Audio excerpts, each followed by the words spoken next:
ये कहानी है दो दोस्तों की जो कि एक छोटे से गांव में रहते थे। एक बार वो दोनों किसी काम से शहर गए और वापस अपने गांव लौट रहे थे।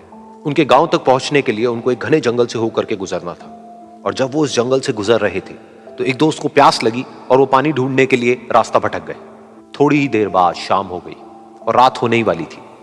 तो उन दोनों की नजर एक गुफा पे पड़ी जो कि पेड़ों से घिरी हुई थी चारों तरफ से। तो उन्होंने सोचा कि यही जगह ठीक है रात बिताने के लिए। तो दोनों ने कुछ लकड़ियां इकट्ठी करी, उस गुफा के अंदर गए और आग जला करके वहां पे बैठ गए। रात का वक्त था, गुफा के अंदर आग जल रही थी, बाहर बिल्कुल अंधेरा था और कुछ जानवरों की आवाजें आ रही थी। तो उन दोनों में से जो एक दोस्त था वो अंदर ही अंदर डरने लगा, क्योंकि उसने भूत प्रेतों की बहुत कहानियां सुनी थी कि रात के वक्त जंगल में कुछ भयानक आत्माएं भटकती हैं और अगर उनको कोई ऐसा भटका हुआ आदमी मिल जाए तो उसको नहीं छोड़ती।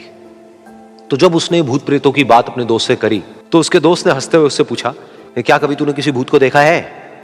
तो उसने कहा, नहीं मैंने तो नहीं देखा, लेकिन मेरे कुछ जान पहचान के लोग हैं जिन्होंने देखा है। तो उसके दोस्त ने उसको समझाने की बहुत कोशिश करी कि यार ऐसी सुनी सुनाई बातों पर विश्वास नहीं करते हैं, अब तू सो जा और मुझे भी सोने दे, मुझे नींद आ रही है। और इतना कह करके उसका दोस्त वहीं पर लेट गया और थोड़ी देर में सो गया। लेकिन वो जो अंदर से डरा हुआ था वो लेट तो गया, लेकिन उसको नींद नहीं आ रही थी। उसको लग रहा था कि शायद यहां पर कहीं कोई है जो छुप करके कहीं से उसको देख रहा है।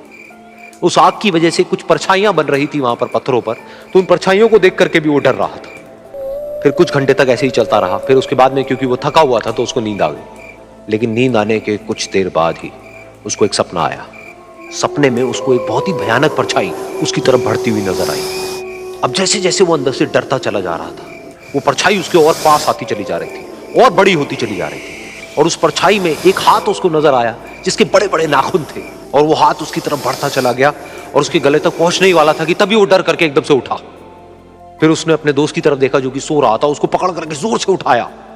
फिर उसने अपने दोस्त को बताया कि उसके साथ में क्या हुआ। तो उसका दोस्त फिर हंसने लगा। फिर उसके दोस्त ने उसको कहा, अब अगर दोबारा से तुझे वो परछाई दिखे तो तू वही कहियो जो मैं तुझे कह रहा हूं कहने के लिए। फिर देखते हैं वो परछाई तेरा क्या करती है। तुझे अपने अंदर ही अंदर बोलना है, मैं तुझसे नहीं डरता, सामने आ। तो उसके दोस्त ने वैसा ही किया। थोड़ी देर बाद दोबारा से उसको सपने में वही परछाई नजर आई और वो परछाई धीरे धीरे उसकी तरफ बढ़ने लगी।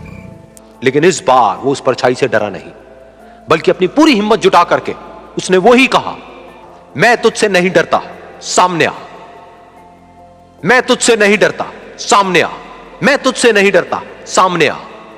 जैसे जैसे वो ये बोलने लगा वो परछाई छोटी होने लगी और उससे दूर होने लगी। वो बोलता रहा, वो परछाई छोटी होती रही और धीरे धीरे वो परछाई दिखनी बंद हो गई।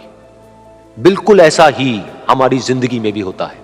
हमारे अंदर जितने भी डर है, उससे हम जितना डरते हैं हम उतना ही छोटे होते चले जाते हैं और वो डर उतने ही बड़े होते चले जाते हैं। लेकिन अगर हम अपने अंदर के डरों से नहीं डरते हैं और उसका सामना करते हैं तो दुनिया का ऐसा कोई भी डर नहीं है जो कि हमें डरा पाए।